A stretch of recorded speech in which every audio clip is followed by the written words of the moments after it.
Well, good evening, good morning, good afternoon, whatever time of the day it is for you. For some of us, it is evening, Leanne, it's later for you. I always see you in my video right in my screen, and I can see Lorna as well. Lorna would be super excited about this tonight. Hey, Lorna. Welcome to everyone to Global Impact Entrepreneurs September webinar. Super excited to have you here as usual. Tonight's guest, Chandresh Pala, him and I have been working together for a couple of years now. I think it's a couple of years. We've had the pleasure of working together or facilitating and mentoring together at iLab in Bali. So I remember the conversation, I think the first time, Chandresh, that you came across. And I went, are you kidding me? I get to have 2 weeks with this guy. Like, this is amazing. What value these groups are going to get. Lorna was part of one of the groups, and the value of having you there was just phenomenal. It made my job so much easier. And I think 3 iLabs we've done now. And, you know, to have that time in Bali and that connection and be able to see the value and the contribution that you gave to the entrepreneurs that were there was just amazing. So I thought we made a great team. Yeah, it was a fantastic experience. Yeah, absolutely. Great experience.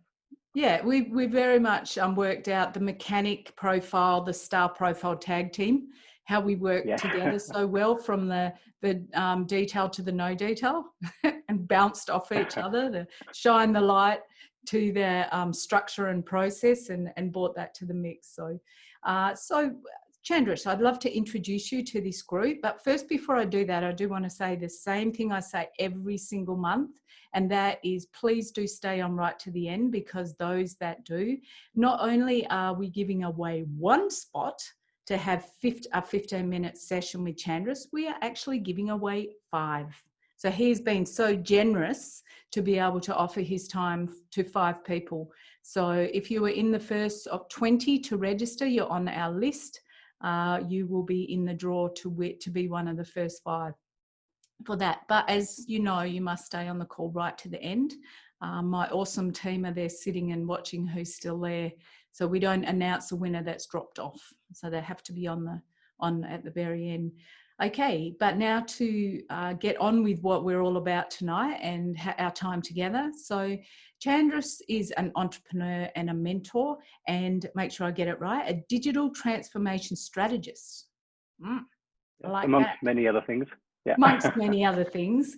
The biggest thing, I think, from my perspective, if I could say in a nutshell, is your ability to think. It's like, for those that know Roger James Hamilton knows that he's a futurist. He thinks in a really creative, futuristic way. Chandresh, you think in a way that is futuristic, but it's I don't know, I can't explain it. It was just so phenomenal the way that you were able to take those thoughts and create the simplicity for everyone that was listening. And it's being able to share that, you know, like one of the iLabs was about exponential entrepreneurs, and some of them came in without even probably knowing what that meant. What does that actually mean to them? You make the complex, what sounds complex, simple. And that's the key that I get from anything I do with you. So I would love you to share with our audience, how did you actually start out? You know, where did you start out in your career path, and what led you to where you are right now? Big story. Sure. Thank you for the great introduction, Terry. It's always a pleasure to spend time with you. You know, and those of you who know Terry, like many of you do, know what an amazing person she is, and, you know, such a great host as well. So we've done a number of sessions together out in Bali, and it's always a pleasure working with Terry. So I was absolutely delighted to be on as a guest. I guess my journey began actually in slightly, probably not in the most salubrious of situations. I was brought up in a city called Birmingham in the West Midlands in the UK. Birmingham, I don't know how best to describe it in Australian terms if you're from Australia, but let's put it this way: it's a very industrial town, and where we were brought up was a very rough inner city school, really, not very good academically, lots of problems, a lot of issues, the kind of things that you hear about, very difficult sort of inner city areas with all the issues that you know about. And actually, it was interesting because my father is an entrepreneur, because he came to this country with virtually nothing. He had a skill, and he came with virtually nothing and built his business literally, which is what entrepreneurs do. They arrive, they look at the environment, and then they create their own business. And he was running his own business, so that was part of the inspiration. Within school, I think a lot of it was really just about, the difference was really being able to envision a future which was very positive in the midst of these sort of difficult times and gangs and violence and craziness that was going on. I think having a curiosity to really think about what's going on in the world, why things work, why things don't work. I was always super curious about everything. I mean, it was crazy that, I remember at one point I had a collection of insects. I was just trying to, understand how they worked, and stamps and anything, really, I was just like super curious about the world. And I could envision that, you could actually create a better future. So one of the things that I do tell people is, if your future is more compelling, then that gives you the big why to be able to go towards it, rather than looking at your present, which may be limiting you. If you've got a really great way of, envisioning your future, that can draw you towards, achieving positive things. So I managed to get into university, and not that I remember any of it, studied physics and applied physics. So yes, I actually understood rocket science once. Not that I remember any of it, and quantum mechanics and really complicated things. And then went to a consultancy, did that for quite a long time. And then really wanted to be an entrepreneur. So that's really kind of the beginning of my entrepreneurial journey. So we can kind of unpack that, or talk more about the different ventures as well. Yeah, it's interesting because we hear so much about people saying they wanted to become an entrepreneur. Do you think that naturally some people just are entrepreneurs? Like, I know that there's a pathway that you go on. That's the difference between, I'm just someone who's running, trading time for money in a business, as opposed to someone who's entrepreneurial. Do you think that it's something that is inside people already? I think there is a natural tendency for some people to be quite entrepreneurial, and you see that quite early on. They're always thinking about how to innovate, how to to trade, how to deal, how to find opportunities.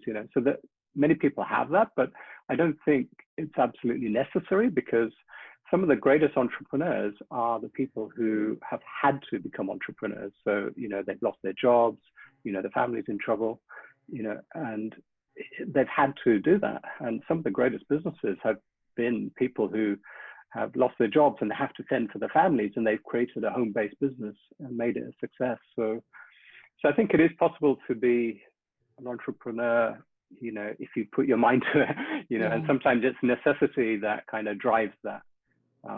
I think what people do need is what I kind of alluded to, is a reason, because people do things if they have a strong enough purpose and a reason.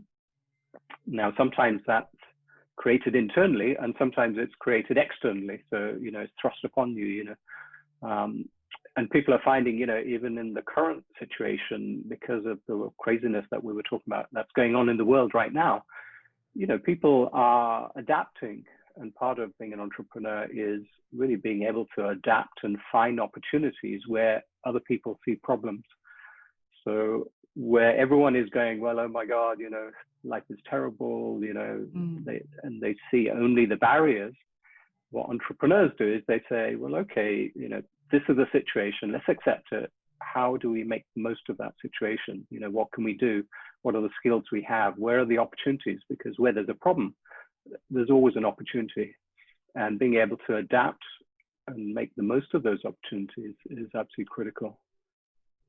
Yeah, no, and that is the difference. I mean, and one of the things that I chose to do, and it was when COVID, it was first being talked about, and it was there, and it was all real, and we couldn't ignore it because it was there. It's not like you can just put the blinkers on and say it doesn't exist.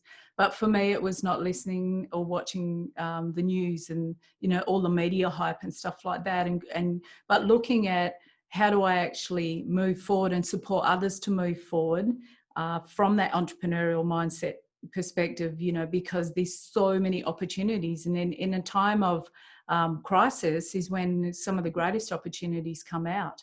And I think that's the difference. So how has things changed for you? So since, say, March, and the way that you've been, you know, you've got multiple businesses, how have things changed across the board with the way that you're now operating?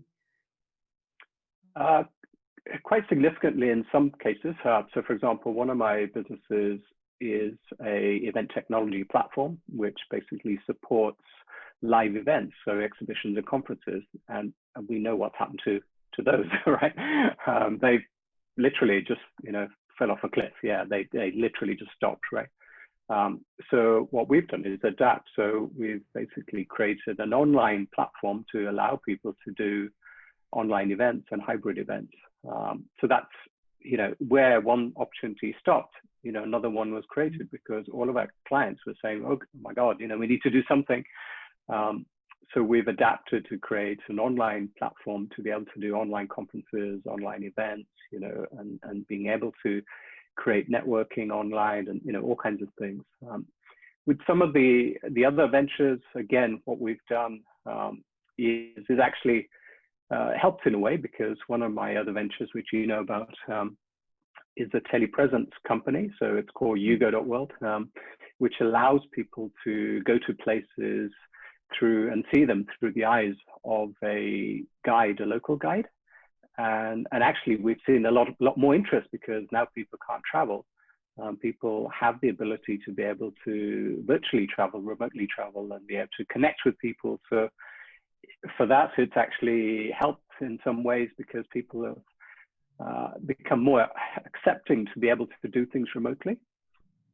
So different businesses have been affected in different ways, but the key thing is that in entrepreneurial terms, you carry out a pivot, you kind of adapt to the world, and you know, and really make the most of the opportunities that are present there and then. I think that's the most important thing. Don't just, you know, a lot of people are there, like, you know, in the headlights and, you know, stop doing everything. I wouldn't recommend doing that. I think, and a lot of people kind of almost look at it very negatively. I think the way to look at it is to say, what are your core capabilities? You know, what are your core skills? What are your core capabilities? Where is the demand? How can you adapt those core capabilities in a creative way to meet those demands? And some people have been really creative. I mean, so for example, there are companies who are making drinks, you know, alcoholic drinks, and obviously the bar industry and everything stopped. So they started making sanitizers, which was a great demand for them because they're out of alcohol. So, you know, it is possible to adapt. It is actually, and I've got one client that I work with, and they were like they were doing promotional products, you know, so the pens and all the different things for the companies, you know, across the board, and they totally switched into hand sanitizer, and, you know, from a commercial and personal side as well. And even to this day, I said to them, it's something that you should always keep going, because now people are more aware of it. You know, they're more conscious of being like clean. There's less of the normal flu around because people are more cautious. They're using hand sanitizer. You know, there are masks being worn and things like that. So getting into that for some people wasn't a short-term solution. It actually becomes part of their business. So they pivoted into that, while the rest of it now is being gradually brought into how do we actually brand it your own. So how do we make this? And they've taken insurance companies are buying packs which are branded their own to give to their customers, and their customers are going, wow, you know, our insurance company's doing this. So it's amazing how, you know, pivoting can be ongoing. It's not just a short-term pivot for some. No.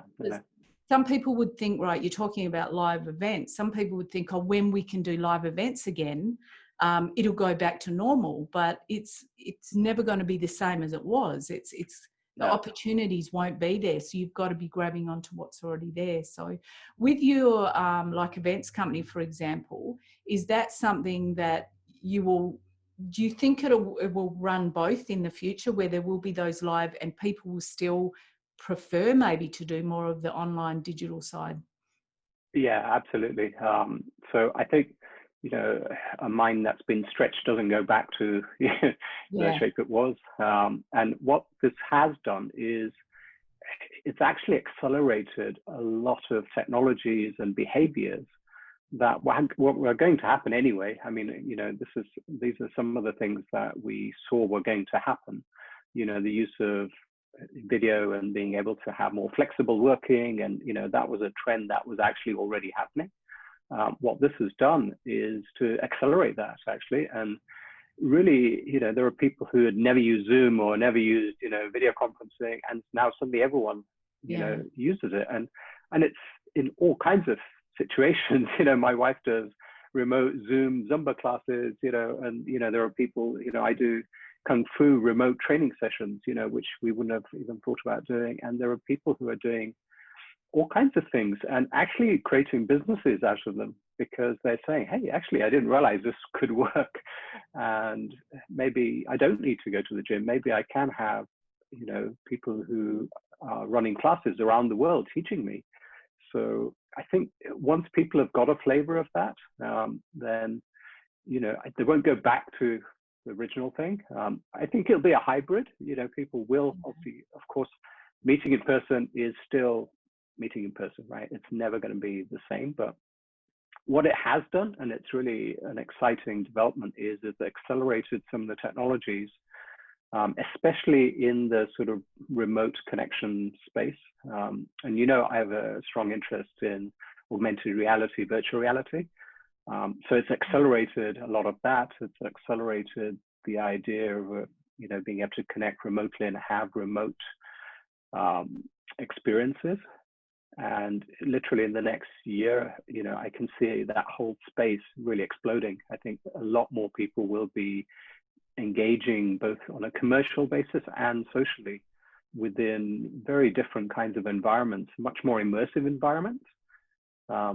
Which is going to be really interesting. You know, it's going to be the kind of the next generation, because what people have realized is that, you know, having a Zoom session is great. You know, there's one dimension to it, but then if you can extend that to being in a virtual space and being able to be more immersive, then it brings you even closer to being, you know, closer to being, you know, with that person or within that environment.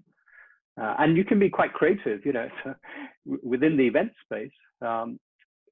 Having an event venue is limiting because it looks like a particular event venue. You can change the interior, but in the virtual space, you could design anything. You know, you could have an event which is just, you know, literally, you could design the venue to be absolutely anything. You know, so it's some interesting things that I think will be coming out in the next 12 months.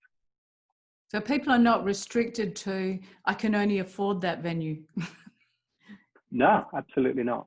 It's a whole different way to look at it. And in fact, it can bring experiences to people in a way that they couldn't have received those before, which is awesome. It's like, you know, to know that you can be in a place, not physically be in there, but you can be in there and experience something without actually having to travel there. So it's allowed for so many awesome things, opportunities to happen as a result of that. And like, with your virtual reality and augmented reality, you've been, you know, passionate about that for a long time now, but it suddenly has, you know, it's got this massive growth happening as a result of this. So from that side of it, that part of your business, that you've got with that, how does that work? Is that supporting people in business across the board, or explain a little bit more about that business and how it works? Sure. So I'll explain it in the context of the more generic sort of topic around exponential impact.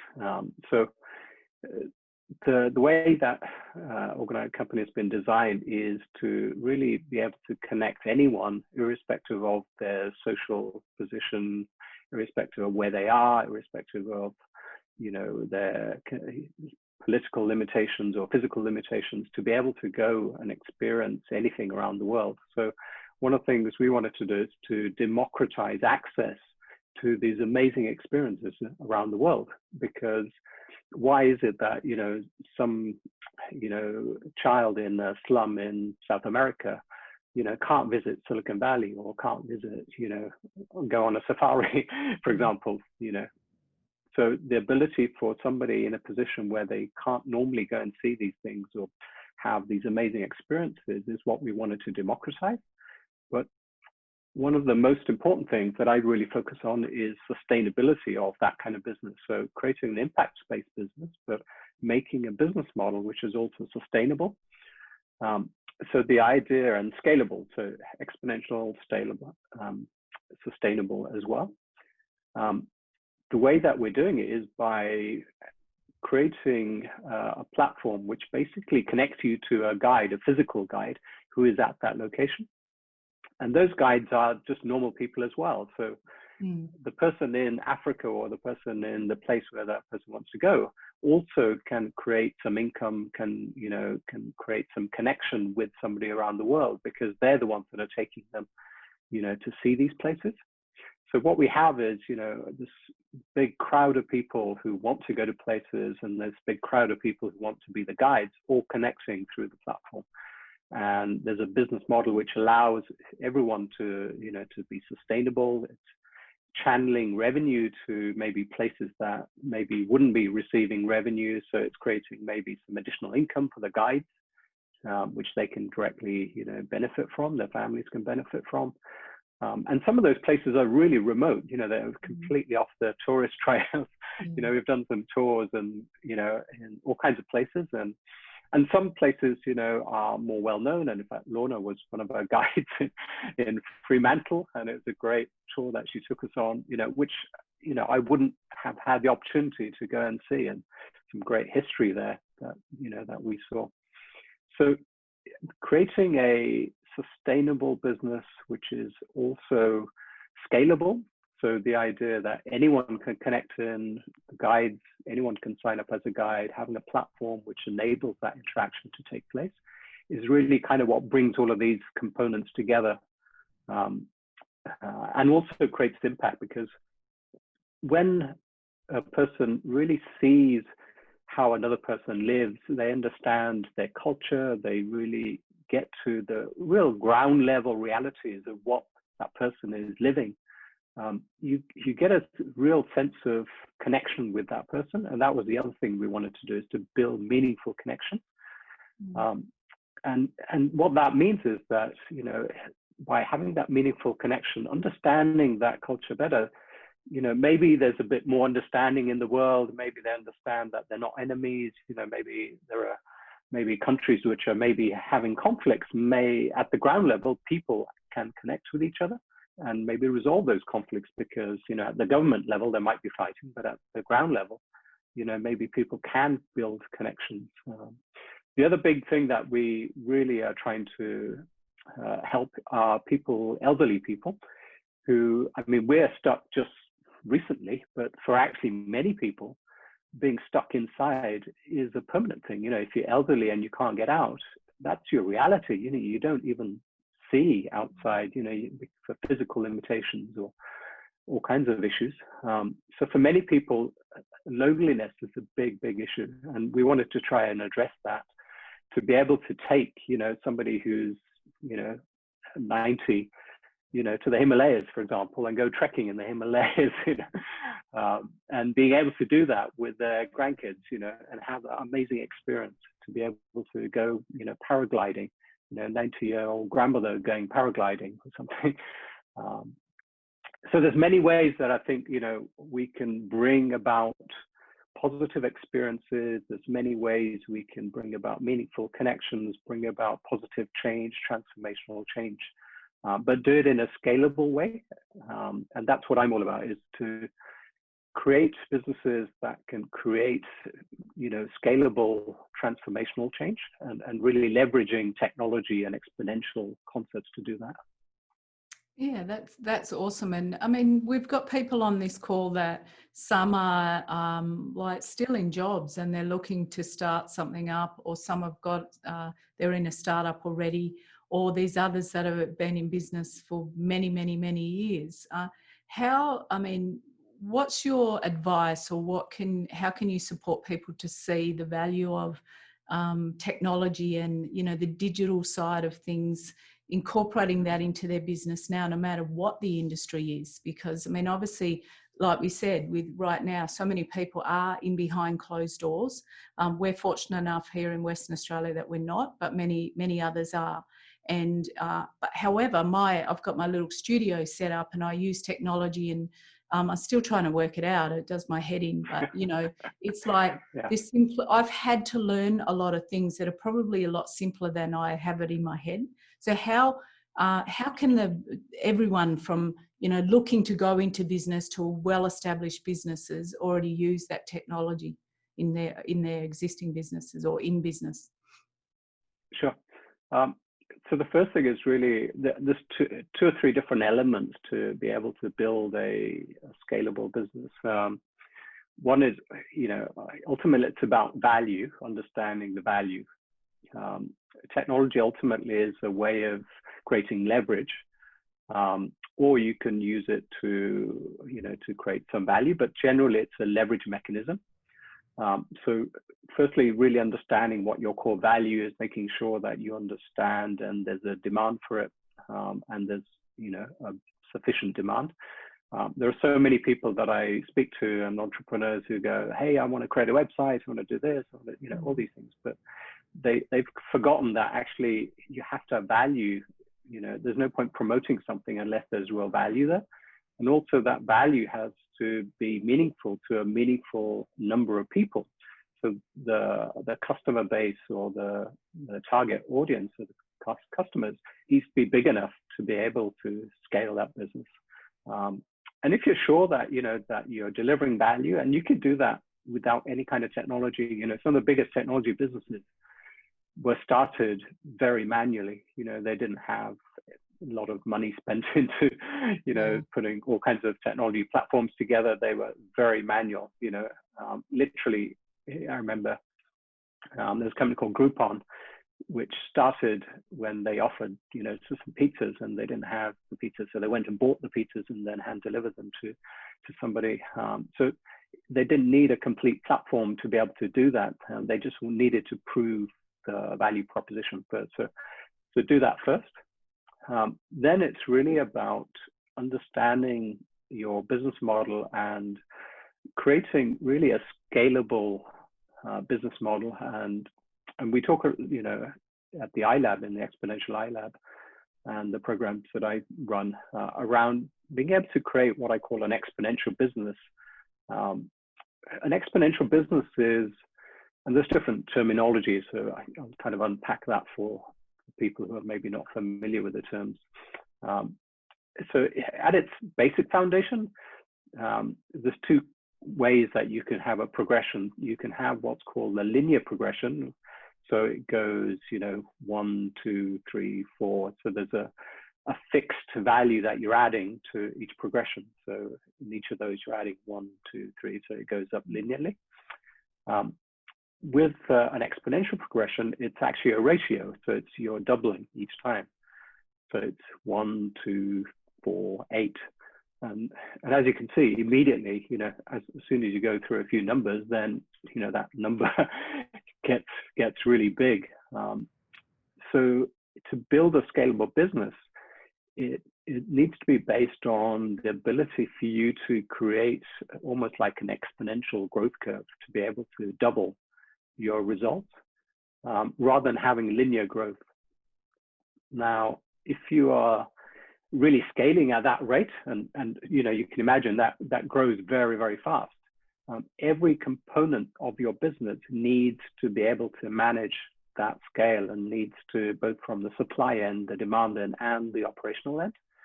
And there's a model that I talk about, which has been published. There's a gentleman called Salim Ismail and Francisco Palau, who created a model for building an exponential organization. It's an EXO model, which I utilize.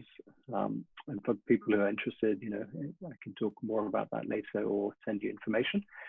So the idea is to build and really create a business model where you look at all these components and look at how you can leverage abundant resources in the world.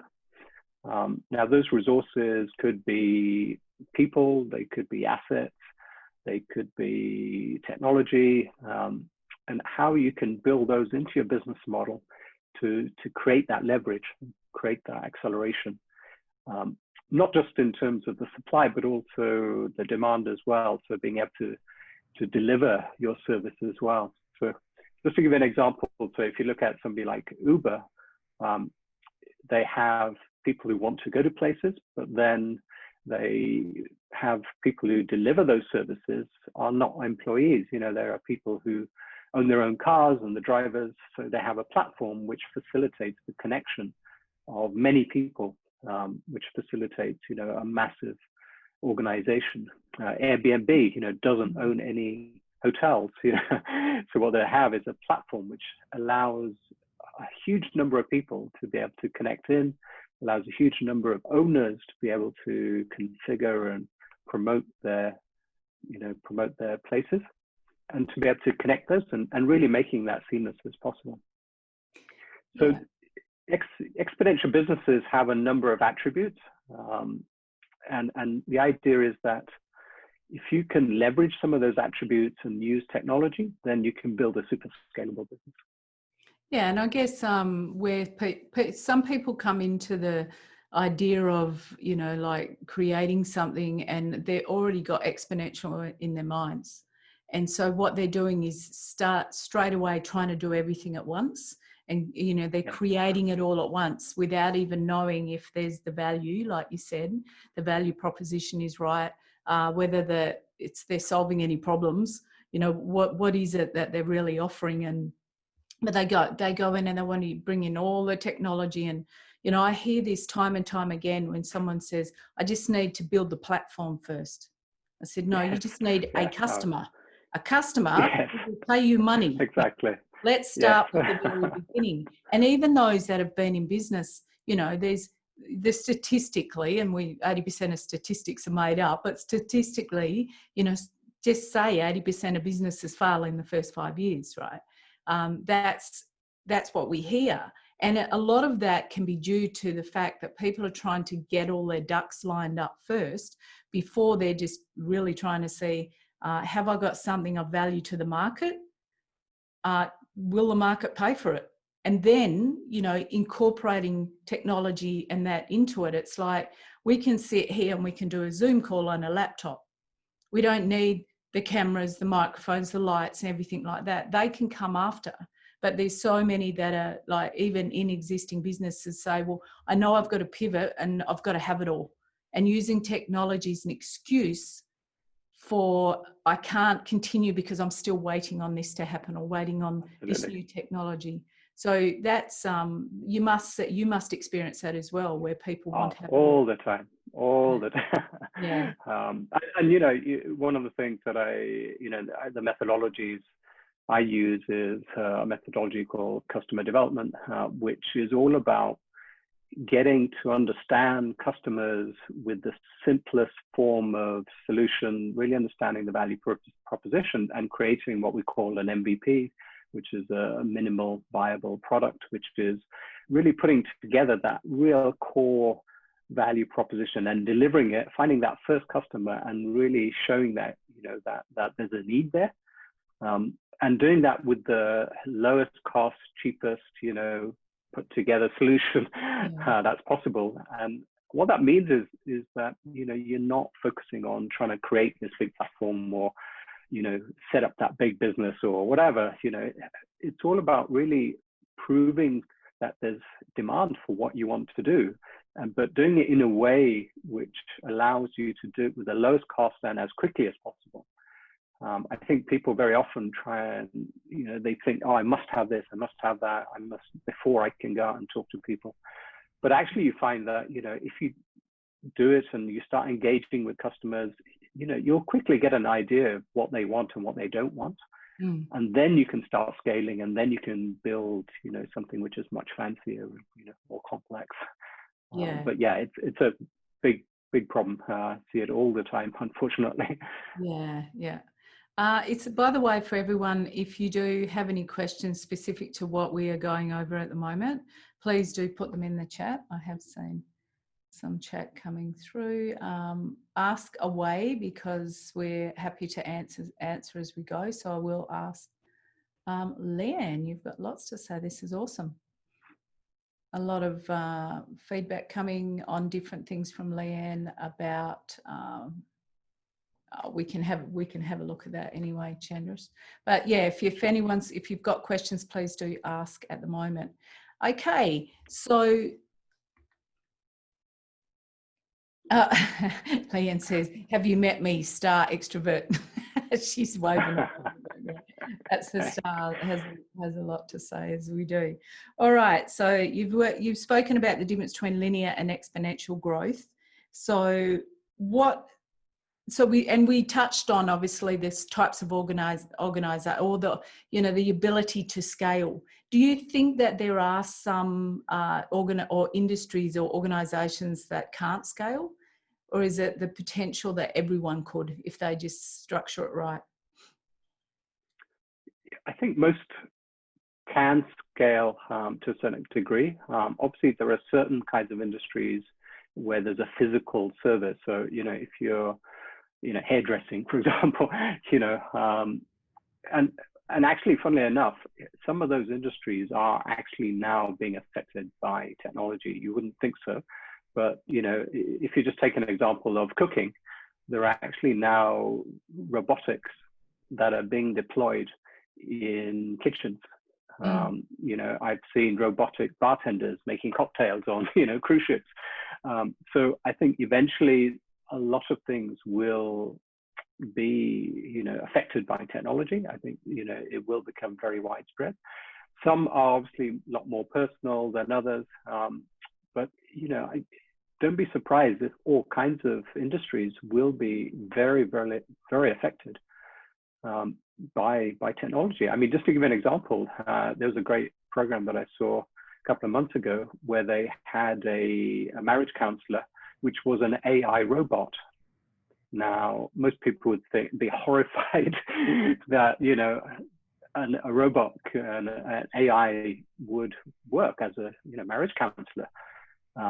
And after people got over that initial kind of uncomfortableness, actually they found it was better, because the AI doesn't have any judgments. It's completely artificial. It doesn't take sides. It uses facts. It uses logic. It uses reasoning, and also, because almost counterintuitively, because it was a robot, people actually felt safer to be able to talk to it, because they didn't think that it was something that may not be secure. So the results they got were actually really good, which is probably horrifies all the analysts and all the people that give those kind of services. And same with lawyers.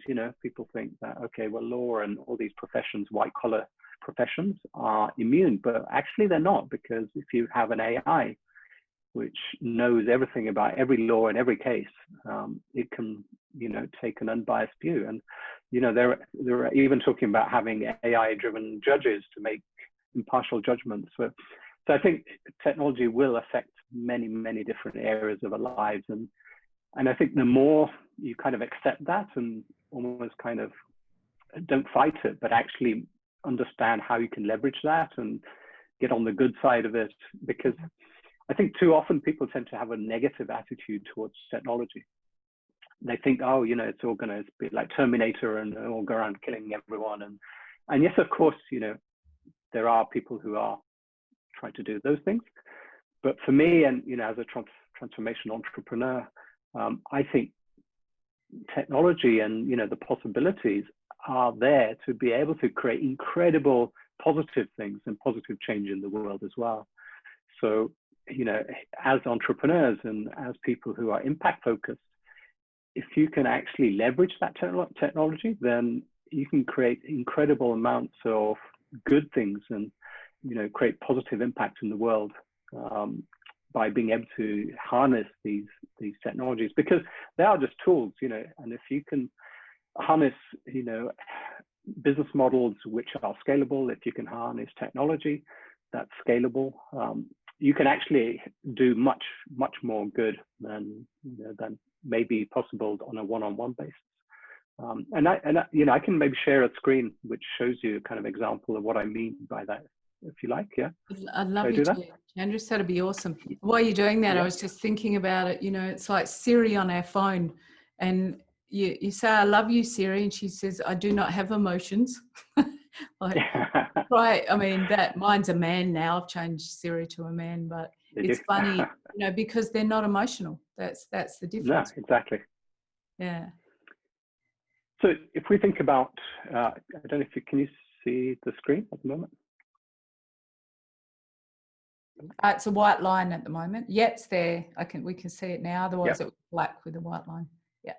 Okay. So you should see a table with the different kinds of entrepreneurship. Yeah. Yeah. Okay. So if you think about, so the axis along here one is economic impact. So this is how the business affects the economy, and the other is societal impact. And typically people have said you do one or the other. So either you go out there and make money, it's all about money. It's all about just making as much money as you can, shareholder value. Or on the other side, you have people who say, it's all about, doing good and, societal impact, and, oh, money's a bad word. I go to places and people go, oh, no, oh, they said the P word, profit. That's not a bad thing. Or money, no, we don't talk about money here. Now, if we look at these axes, then there are small businesses which are having some impact, so social impact. So these are local businesses, and some of those businesses are also doing good as well. So local businesses employ local people. Most of them are doing good things. They are trying to be sustainable. They're trying to be fair to their employees. All of those things. So within that sort of square, there are all kinds of businesses, and I'm not one to say that everyone needs to create this super scalable, amazing world stage business. Not everyone wants to do that. A lot of people want to create what are called lifestyle businesses, small businesses, and those are the ones which have a huge impact on society as well. So they're great, and they do a lot of good, and they employ a lot of people. Then you have what's called high growth entrepreneurship. So these are these super scalable businesses which are doing kind of social media and all kinds of things, and sharing Instagram, and which have incredible economic impact, or they are other kinds of businesses which have a lot of economic impact, but actually are not giving very much back to society. So again, they may be making lots, billions and billions of pounds or dollars, but they're not really giving a lot back. And then you have social entrepreneurs, which are doing amazing things and having a lot of impact, but unfortunately they're not really creating any economic impact. So they're doing a lot of good on the ground level, but in terms of the economy and the sustainability, they don't have the ability to be sustainable. So they're having to constantly be generating money or asking for donations.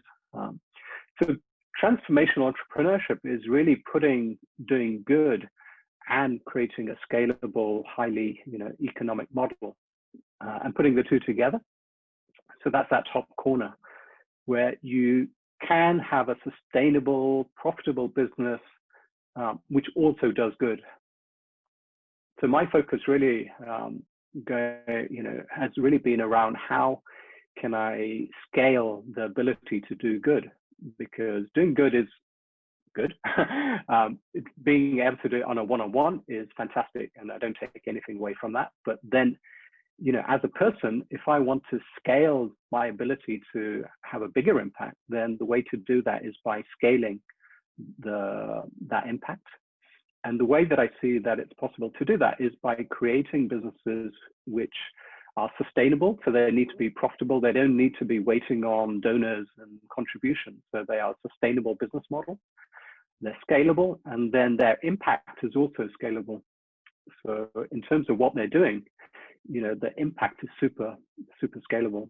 And those are the kinds of businesses that can create world level changes. So just to give you an example to make it a bit more real, if you think about Elon Musk and Tesla and what he's doing around not just Tesla, but his whole group of industries, I don't think the switch to electric cars and the changes to energy, moving away from fossil fuels would have happened in anything like the time it has without him.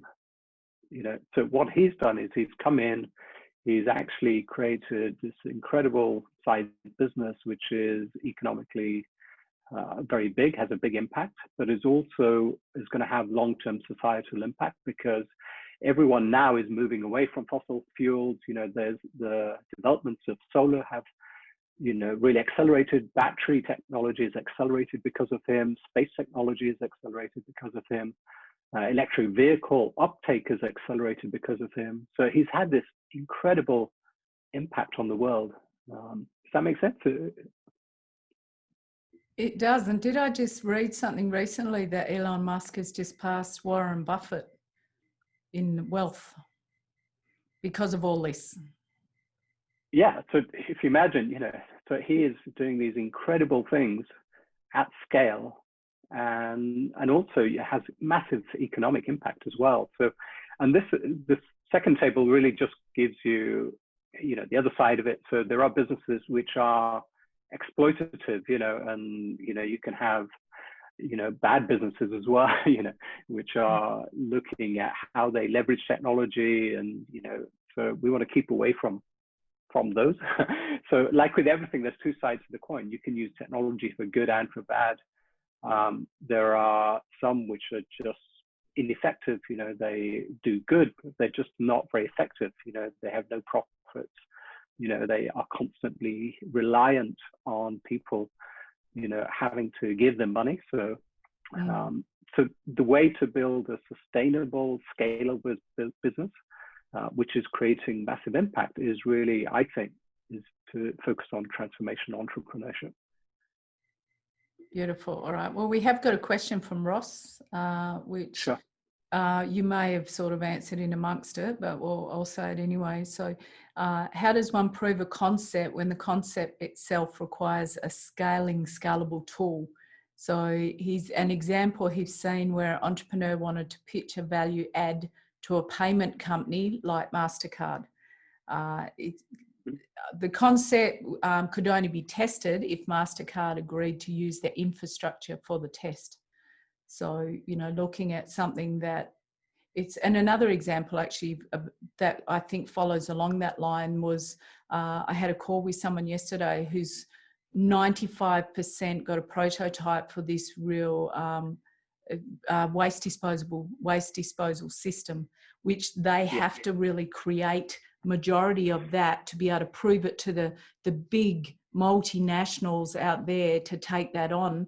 It could be, it could be a new global initiative, but you need to have some things lined up. So what's your opinion around that?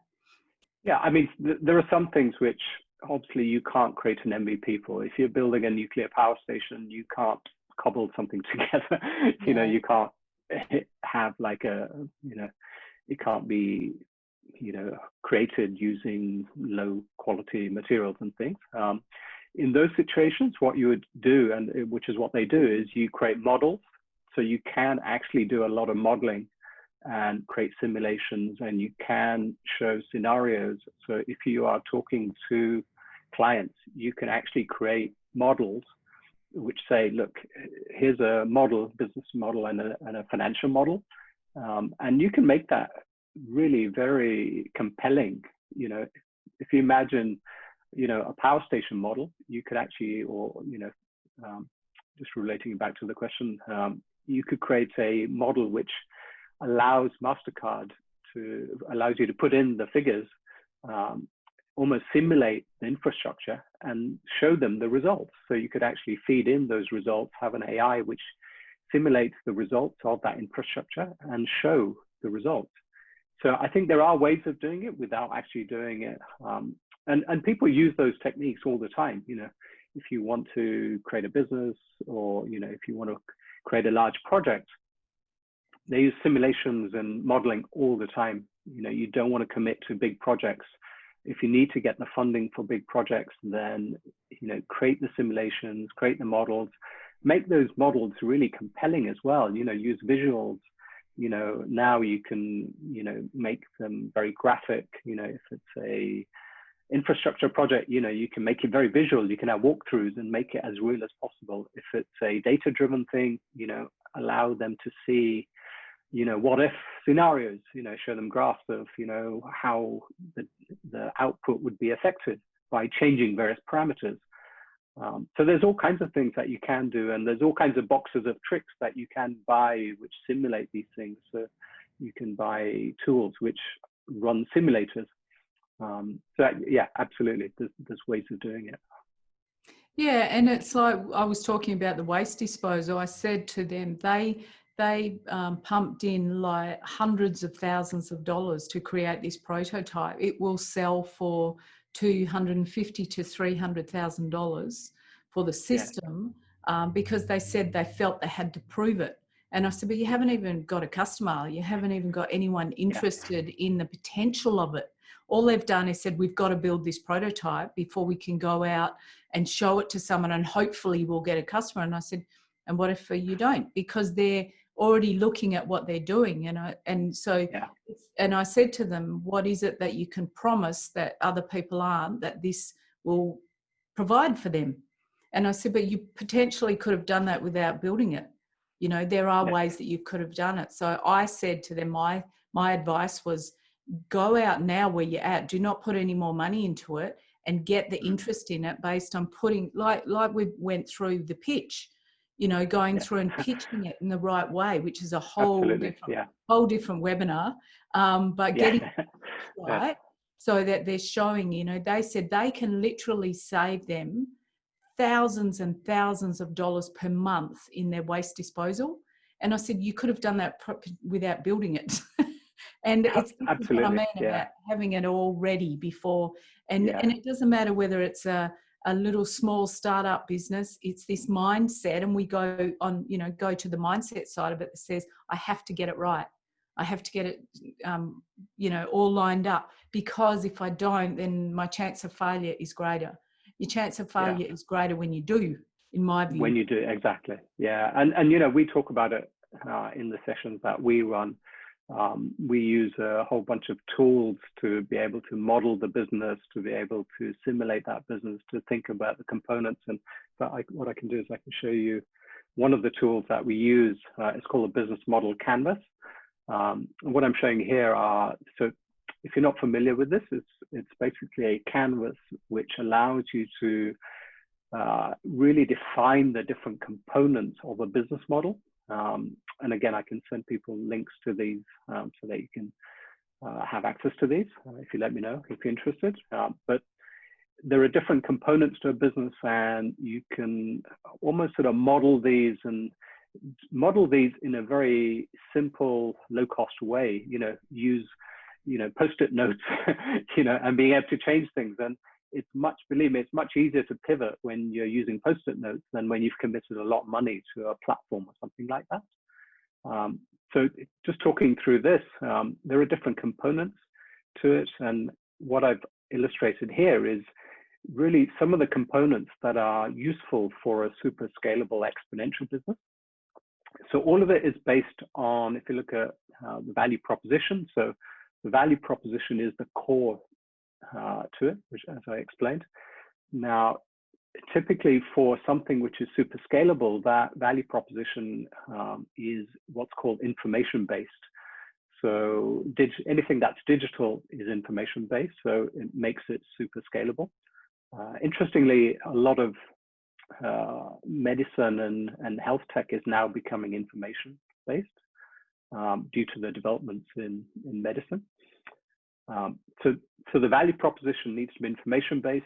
The customer relationships need to be really focused around building communities, because if you want to scale a business, it needs to have scale in terms of your community as well. And if you want to create bigger impact, then, you know, build your tribe, you know, build people who are passionate about your impact and your cause and your, you know, your purpose. And those customer segments, you know, solving problems that lots of people have, you know, if there's only, you know, 10 people that have that problem, then it's not going to be scalable unless those 10 people tend to be the governments or somebody like that. In terms of the channels, you know, the touch points, making them digital so it's scalable, you know, so that's how you connect with your customers. Your key resources need to be networked, you know, how you connect with your customers, how you connect with your employees, how everyone speaks to each other, utilize tools, you know, and platforms to be able to talk to each other. How do you leverage key partners? How do you leverage other people's assets as well? So, you know, like some of the examples you were giving, maybe you don't need to buy your own equipment. Maybe you just lease it, you know, like I was giving the Airbnb example. Why not become a platform which connects, you know, people who are recycling? You know, why do you need to create your own plant? So you don't always need to own the asset.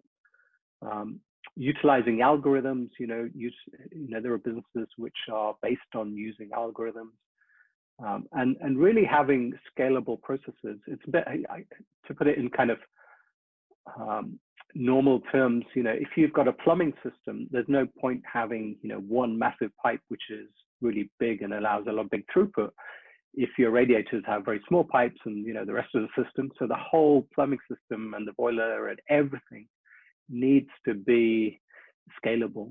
You know, if you put in a pump, which is an acceleration, you know, through a technology, and your pipes are not really strong, you know, you're gonna have massive leaks, and it's gonna be a mess.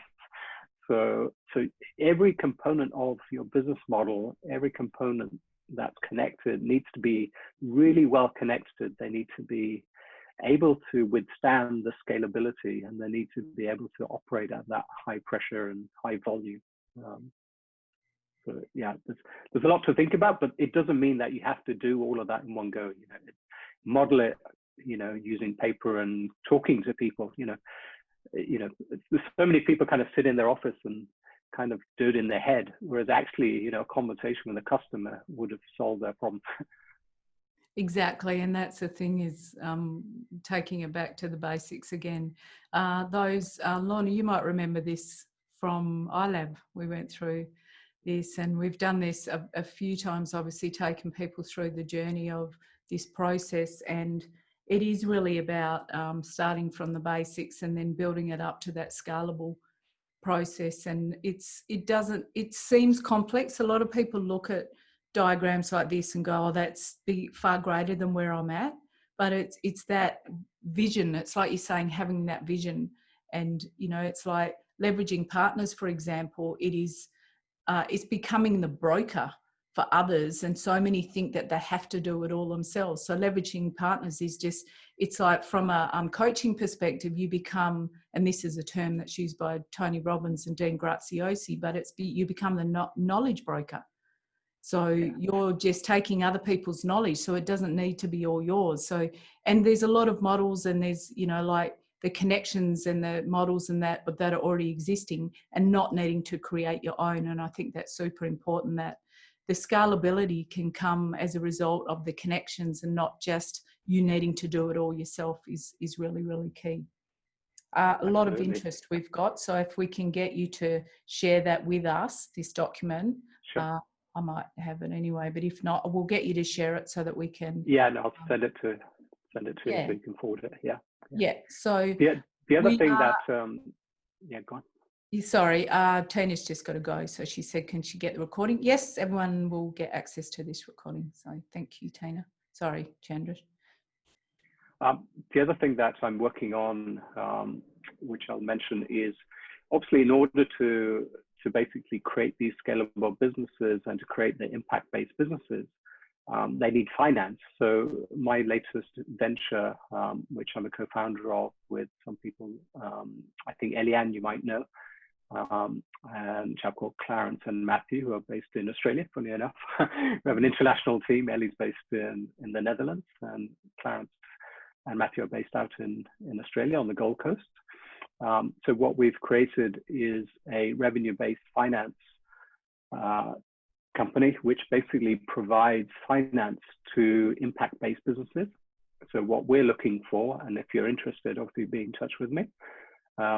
We provide finance to organizations which have impact at the core, but are also scalable. So all the things that I've been talking about, one of the ways I wanted to scale my impact is not just by creating those businesses, but then by even multiplying that. So it's multiplying the multiplication, which is, so by me being able to provide finance to scalable businesses actually multiplies my impact.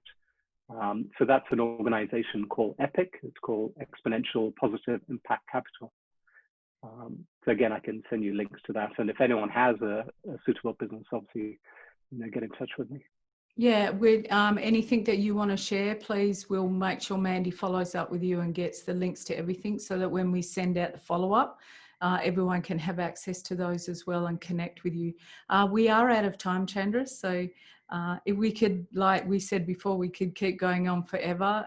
I love speaking. There's so much to go through, and I think it's amazing just to see that, like I said, it's being able to look at something that can be perceived to be so complex, but it doesn't need to be. It's the simplicity and technology and what's available to us for some is scary, but it actually is like it doesn't need to be.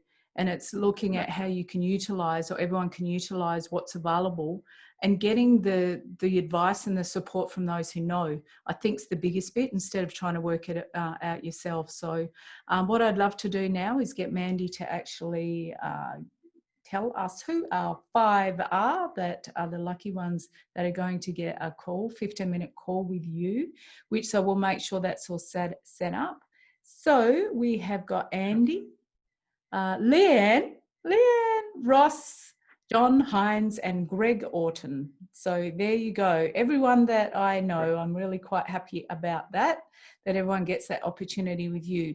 And quickly before we wrap up, if you would love a session with me and you put your name into the chat now, a 30-minute session strategy planning session with me, please do put your name in now. You're not in the draw, you can just put your name in, and I'm happy to take you through some additional support around that. But if not, that's all good. On that note, Chandresh, thanks so much. It's really appreciate it. It's always a pleasure to be working with you. And I can't wait till hopefully we get back to work in person in Bali. It's our favourite place to meet. And and like a week, 2 weeks over there in paradise, supporting entrepreneurs to see, this side of it at a more in depth. So looking forward to that as well. Yeah, look forward to it. Yeah. All right. Thank you for the invite. Yeah, it's been a pleasure. Thank you all for joining as well. Really appreciate it. Yeah, thank you. All right, everyone. Thanks so much for trusting in us and showing up. And we look forward to seeing you all again soon. We'll be in touch with the next one. Watch out. Watch this space. Sure. Okay. Thanks, everyone. Bye. Take care. Stay safe. Bye. Bye.